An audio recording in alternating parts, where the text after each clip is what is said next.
মই ইলেক্ট্ৰন আজি আকৌ তোমালোকৰ ওচৰত হাজিৰ। তোমালোকক মই কথা দি থৈছিলোঁ যে বৈদ্যুতিক জেনেৰেটৰৰ গঠনৰ বিষয়ে কথা পাতিবলৈ সোনকালে এদিন আহিম, কিন্তু মই সুবিধা কৰিব পৰা নাই।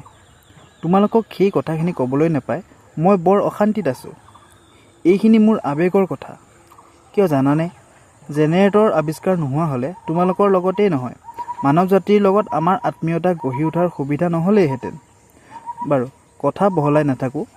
জেনেৰেটৰ সৃষ্টিৰ মূল নীতিটো পোনপ্ৰথমে যাবতো নোৱাৰোঁ। তাৰ আগতে বহুখিনি কথা কৈ ল'ব লাগিব। জেনেৰেটৰৰ কথা ক'বলৈ যোৱাৰ আগতে প্ৰথমে ইংৰাজী পদাৰ্থবিদ মাইকেল ফেৰাডেৰ নাম ল'বই লাগিব, কিন্তু কিয়নো তেওঁৱে জেনেৰেটৰৰ পিতৃস্বৰূপ। তেওঁৰ বিষয়ে অলপ জানি ল'বা। এতিয়া এই সৰু কাৰ্যকলাপটো মন কৰা।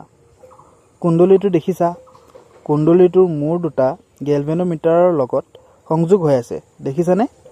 বৰ্তনী এটাৰ মাজেদি বিদ্যুৎ প্ৰবাহ হৈছেনে নাই জানিবৰ বাবে গেলভেনোমিটাৰ নামৰ যন্ত্ৰটো ব্যৱহাৰ কৰা হয়।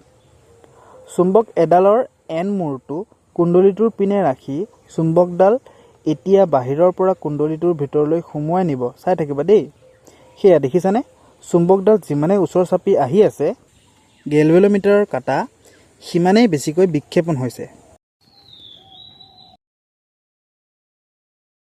তাৰ পাছত চোৱা, কুণ্ডলীটোৰ মাজত চুম্বকডাল স্থিৰ হৈ থাকোঁতে গেলভেনোমিটাৰৰ কাঁটাই লৰচৰ কৰিছেনে?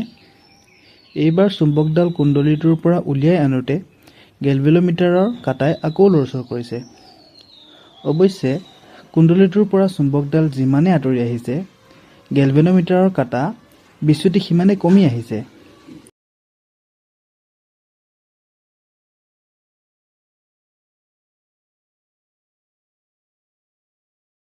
এইবাৰ চুম্বকডাল ওলোটাকৈ ধৰি এছ মূৰটো কুণ্ডলীটোৰ পিনে ৰাখি চুম্বকডাল কুণ্ডলীটোৰ পিনে লৈ যাওঁতে গেলভেনোমিটাৰৰ কাঁটাৰ ওলোটা দিশত বিচ্যুতি হৈছে। মন কৰিছেনে? এইবোৰ কি ঘটি আছে এতিয়াই ব্যাখ্যা নকৰোঁ। আন এটা কাৰ্যকলাপ দেখুৱাই লওঁ। অপৰিবাহী চুঙা এটাত দুটা কুণ্ডলী আৰু এটা কুণ্ডলীত বেটাৰী ছুইচ সংযোগ কৰি বৰ্তনী সৃষ্টি কৰা হৈছে আৰু আনটো কুণ্ডলী গেলভেনোমিটাৰ সংযোগ কৰা আছে। দেখা পাইছানে? যিটো কুণ্ডলীত বৰ্তনী সৃষ্টি কৰা হৈছে সেই কুণ্ডলীটোক মুখ্য কুণ্ডলী আৰু যিটো কুণ্ডলীত গেলভেনোমিটাৰ সংযোগ কৰা হৈছে সেইটোক গৌণ কুণ্ডলী বোলে। তাৰ পাছত এতিয়া মুখ্য কুণ্ডলীত ছুইচ অন কৰাৰ লগে লগে মজা ঘটনাখিনি চাই যাবা। এয়া চাইছানে? ছুইচ অন কৰাৰ মুহূৰ্তত গেলভেনোমিটাৰৰ কাঁটাডাল জাপ মৰাৰ দৰে বিক্ষেপণ ঘটিছে আৰু পুনৰ শূন্য স্থানলৈ ঘূৰি আহিছে। এই মুহূৰ্তত বৰ্তনীটোৰ মাজেদি প্ৰবাহ চালিত হৈ আছে যদিও গেলভেনোমিটাৰ কাঁটাৰ কোনো কেটকুটেই নাই। এই দুনিয়াখিনিত কি ঘটি আছে গেলভেনোমিটাৰৰ যেন একোৱেই গম নাপায়। কিন্তু মুখ্য কুণ্ডলীত ছুইচ অফ কৰাৰ মুহূৰ্তত গেলভেনোমিটাৰ কাঁটা কেনেদৰে জাপ মাৰি পুনৰ শূন্য স্থানলৈ গতি কৰিলে দেখিলেনে? কুণ্ডলীৰ মাজলৈ চুম্বক নিওঁতে মুখ্য কুণ্ডলীত প্ৰবাহ চালিত হওঁতে গৌণ কুণ্ডলীত গেলভেনোমিটাৰ কাঁটাৰ বিক্ষেপণ দেখিলা। দুয়োটা কাৰ্যকলাপত গেলভেনোমিটাৰে দেখুওৱা আচৰণৰ ব্যাখ্যা একেই। মূল কথাটো হ'ল কুণ্ডলীৰ মাজত বলৰেখাৰ সলনি হ'লে কুণ্ডলীৰ দুই মূৰে বিদ্যুৎ বিভৱৰ সৃষ্টি হয়। কথাখিনি মন কৰি যাবা দেই। তোমালোকে জানা যে চুম্বক থাকিলে তাৰ বলৰেখা থাকিবই। চুম্বকৰ মেৰুৰ কাষত বলৰেখাবোৰ ঘনকৈ থাকে আৰু আঁতৰলৈ ক্ৰমে পাতল হৈ যায়। বাহিৰৰ পৰা চুম্বক এডাল কুণ্ডলী এটাৰ ভিতৰলৈ লৈ গ'লে কুণ্ডলীটোৰ মাজেদি বলৰেখা পৰিৱৰ্তন হ'বনে নহয়? আগৰ সেই পৰীক্ষাটোত কুণ্ডলীটোৰ ওচৰলৈ চুম্বকডাল আনি থাকোঁতে কুণ্ডলীটোত বলৰেখাৰ সলনি পৰিমাণ বাঢ়ি গৈ আছিল। গতিকে গেলভেনোমিটাৰৰ কাঁটাৰ বিক্ষেপণ বাঢ়ি গৈ আছিল। কিন্তু কুণ্ডলীটোৰ মাজত চুম্বকডাল ৰাখি থ'লে বলৰেখাও লৰচৰ নকৰে, কুণ্ডলীডালো মাজতে থাকে। গতিকে গেলভেনোমিটাৰৰ কাঁটাই লৰচৰ কৰিব কিয়? চুম্বকডাল উলিয়াই আনোতেও কুণ্ডলীৰ মাজেদি বলৰেখাই গতি কৰে। গতিকে চুম্বকডাল উলিয়াই আনোতেও গেলভেনোমিটাৰৰ কাঁটাৰ বিক্ষেপণ ঘটে। এইখিনিতে তোমালোকক এটা চিন্তাৰ খোৰাক দিম। চুম্বকডাল একে ঠাইতে ৰাখি কুণ্ডলীটোৰ চুম্বকৰ ওচৰলৈ আনিলে গেলভেনোমিটাৰৰ কাঁটাই লৰচৰ কৰিবনে? এতিয়া আনটো কাৰ্যকলাপৰ কথালৈ আহোঁ।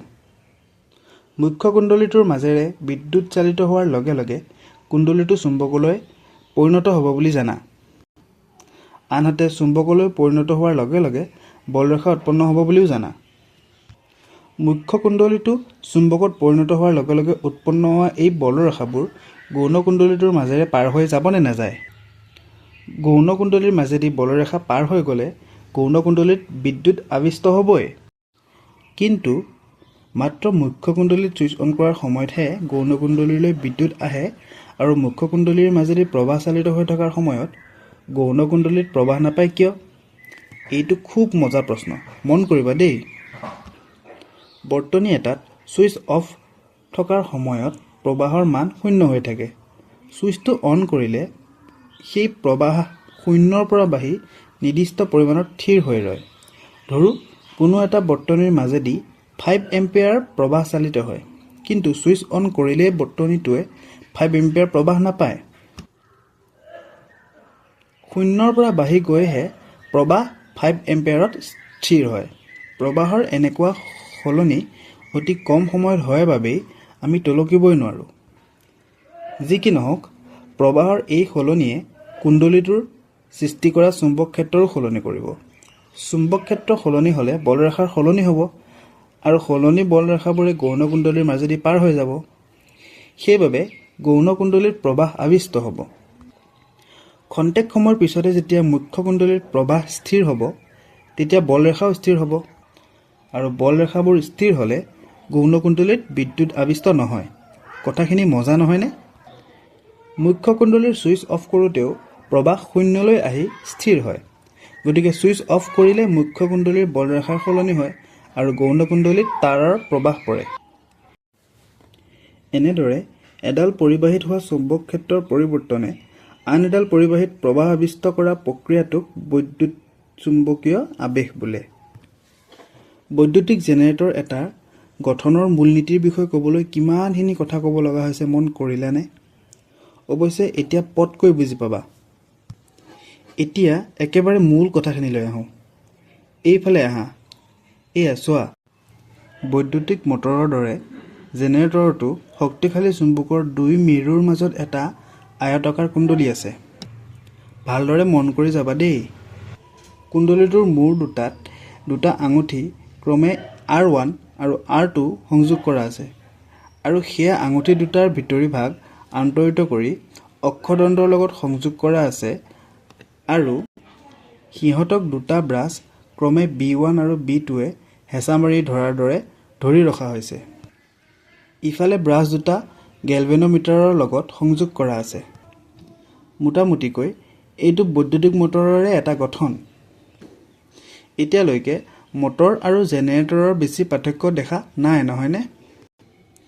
বৈদ্যুতিক মটৰত এটা স্প্লিট ৰিং আছিল, কিন্তু জেনেৰেটৰত দুটা সুকীয়া ৰিং দেখিবলৈ পাইছা। অৱশ্যে সেইটো মটৰ আৰু জেনেৰেটৰৰ পাৰ্থক্য নহয়, কাৰণ তোমালোকক এইটো যি জেনেৰেটৰ দেখাইছোঁ এইটো হৈছে এটা AC জেনেৰেটৰ। DC জেনেৰেটৰত স্প্লিট ৰিঙেই ব্যৱহাৰ কৰা হয়।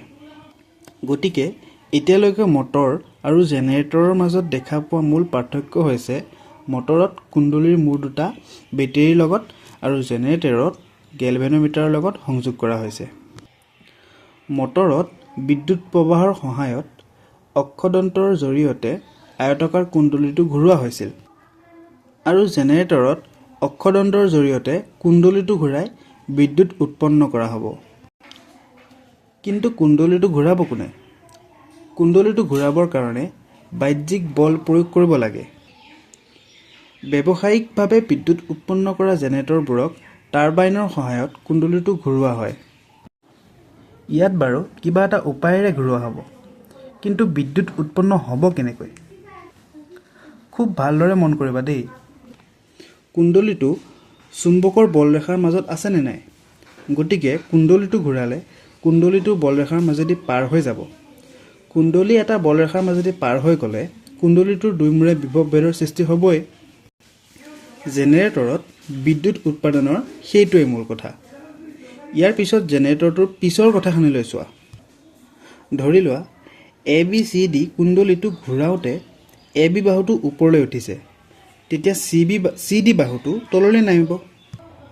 এতিয়া তোমালোকে নিশ্চয় বুজি পাবা যে AB আৰু CD বাহুত বিপৰীত দিশত প্ৰবাহ আবিষ্ট হ'ব। স্বাভাৱিকতে Aৰ পৰা B, Bৰ পৰা C, Cৰ পৰা Dৰ দিশত বিদ্যুৎ চালিত হ'ব। কিন্তু কুণ্ডলীটো সম্পূৰ্ণ আধা পাক ঘূৰাৰ পিছত এইবাৰ CD বাহুটো ওপৰলৈ উঠিছে, তেতিয়া AB বাহুটো তললৈ নামিব। যেতিয়া আগৰ দৰে Aৰ পৰা B, Bৰ পৰা C, Cৰ পৰা Dৰ দিশত বিদ্যুৎ চালিত হ'বনে? তোমালোকে সহজে বুজি পাইছা যে এইবাৰ Dৰ পৰা C, Cৰ পৰা B আৰু Bৰ পৰা Aৰ দিশত বিদ্যুৎ চালিত হ'ব। এনেকৈ প্ৰতিটো আধা পাকৰ মূৰে মূৰে কুণ্ডলীটোত প্ৰবাহৰ দিশ সলনি হৈ থাকিব। তেতিয়াহ'লে সেইটোক কিয় AC জেনেৰেটৰ বুলি কয়, বুজি পালানে বাৰু? আগতেই মই কৈ আহিছোঁ যে DC জেনেৰেটৰত দুটা সুকীয়া ৰিঙৰ পৰিৱৰ্তে এটা স্প্লিট ৰিং ব্যৱহাৰ কৰা হয়। এই ব্যৱস্থাত এডাল ব্ৰাছ ক্ষেত্ৰখনৰ ওপৰলৈ উঠা বাহুৰ লগত সকলো সময়তে সংযোগ কৰি ৰখা হয় আৰু আনডাল ব্ৰাছ তললৈ গতি কৰা বাহুৰ লগত সংযোগ কৰি ৰখা হয়। তোমালোকে এই DC জেনেৰেটৰটো লক্ষ্য কৰিলে সকলো কথা বুজি পাবা। যি কি নহওক, তোমালোকৰ বিজ্ঞানীবোৰে এনেদৰে জেনেৰেটৰ সাজি পৰিবাহীৰ মাজেদি আমাক দৌৰাই থাকে। আমাক এনেই ঘূৰাই থাকেনে? বিদ্যুতৰ সহায়ত কিমান কাম কৰি থকা হৈছে তাৰ তালিকাখন গাই কোনে শেষ কৰিব পাৰিব? ইমানলৈ যাবই নালাগে। এঘণ্টা কাৰেণ্ট গ'লেই তোমালোকে কিমান অশান্তি পোৱা আমি দেখি থাকোঁ। তাৰ বাবে আমাক দোষ নিদিবা দেই। তোমালোকে জানা যে শক্তি ব্যয় কৰিহে শক্তি লাভ কৰা হয়। তোমালোকেতো দেখিলাই বিদ্যুৎ শক্তি লাভ কৰিবলৈ চুম্বক ক্ষেত্ৰৰ মাজত পৰিবাহীৰ কুণ্ডলী ঘূৰাব লাগিব। টাৰবাইন ঘূৰাবলৈ যি শক্তিৰ প্ৰয়োজন হয়, সেই শক্তিৰ যোগান ধৰাত কিবা অসুবিধা হ'লে বা অন্য কাৰণত বিদ্যুৎ বিচ্ছিন্ন হয়, দেশ এখনৰ উন্নতি নিৰ্ভৰ কৰে শক্তিৰ পৰিমাণৰ ওপৰত। কিন্তু এই আটাইবোৰ শক্তিৰ ভিতৰত আটাইতকৈ গুৰুত্বপূৰ্ণ শক্তি কি জানানে? মানৱ শক্তিয়েই দেশ এখনৰ আটাইতকৈ গুৰুত্বপূৰ্ণ শক্তি। তোমালোক প্ৰত্যেকে যে দেশৰ কাৰণে একোটা মানৱ সম্পদ হৈ পৰা, তাকে কামনা কৰি আজিলৈ আহোঁ। বাহ ইলেক্ট্ৰন বৈদ্যুতিক মটৰ এটাৰ কাৰ্যনীতিৰ কথাখিনি তুমি ইমান ভালদৰে বুজাই দিলা। বৰ ধুনীয়াকৈ বুজিলোঁ দেই। তোমাক বহুত বহুত ধন্যবাদ। তুমি এনেকুৱা নতুন তথ্যলৈ আকৌ আহিবা দেই। এয়া চোৱা, এনিমেশ্যন ইন ছায়েন্স হাব চেনেলটো ছাবস্ক্ৰাইব কৰিলোঁ। এতিয়া তুমি যেতিয়াই আমাৰ ওচৰলৈ আহা তোমাক লগ পামেই। আজিলৈ আহোঁ।